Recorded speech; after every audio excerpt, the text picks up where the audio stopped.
I appreciate Trooper Goodman giving me an opportunity to speak a little early on his behalf. My name is Steve Kaplowitz.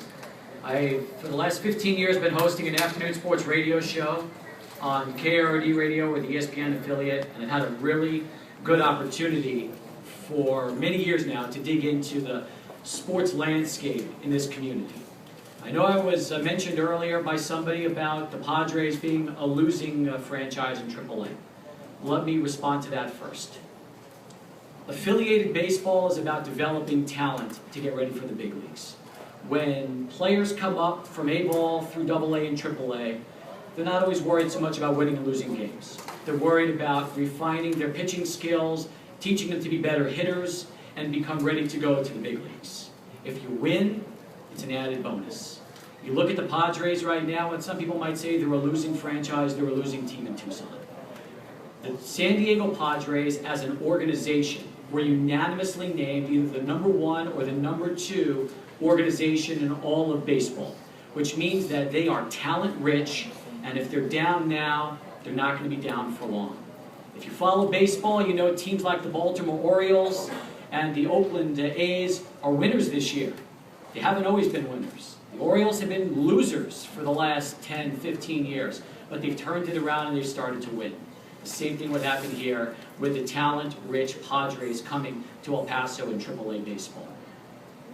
I look back and I see missed opportunities for El Paso. I see how the Diablos at one point were a AA team here in the Texas League, but we lost that opportunity 8 years ago. And come 2014, when AAA baseball will come back, it'll mark the first time in 10 years that we've had affiliated baseball back in El Paso. It's a big thing for this city.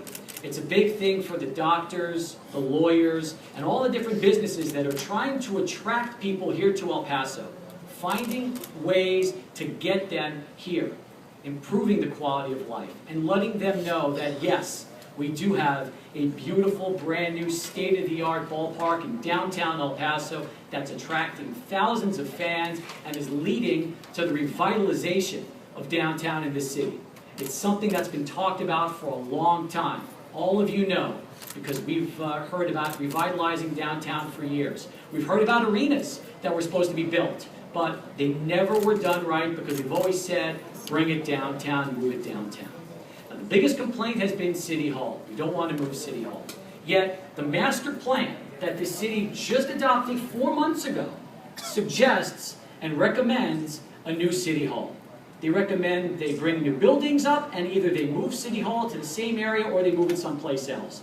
But that city master plan suggests that we have an outdated City Hall and we are in need of a new building. As we wrap things up here, I know there's a lot of other people that want to speak.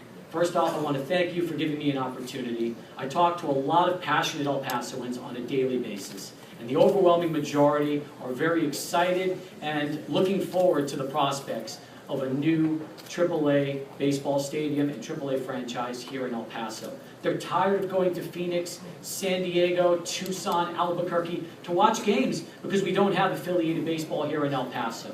It's the start of something special. It's going to give them something to do, and for that, they're very excited about it. Thank you, Steve, for your time. Okay, and one last thing, Mayor Cook. You told me 2.5 months ago that you were looking to throw out the first pitch on opening night in 2014. I hope you're there to do just that.